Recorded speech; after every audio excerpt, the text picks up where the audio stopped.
Señora Leticia, yo sí, con la 1.75. Esta es la 1.75. Con esa es que yo hago ese punto tan pulido. Pero tuve una alumna que vino de Pitalito Huila y ella ensayó con la 1.75 y le quedaba el punto gigante. Luego con la 1.50 y le quedaba el punto gigante. La única aguja que le sirvió fue la 1.25. Miren, chicas, de todas estas agujas, la única que le sirvió a ella, esta es la 1.75 con la que yo tejo. Esta es la 1.50 y a ella la única que le sirvió fue esta, la 1.25.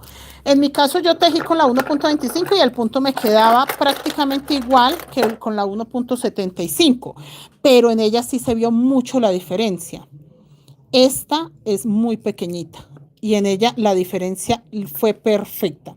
Vea, esta es la más grande, que es la 1.75, que es exactamente la misma mía, el mismo gancho, la misma.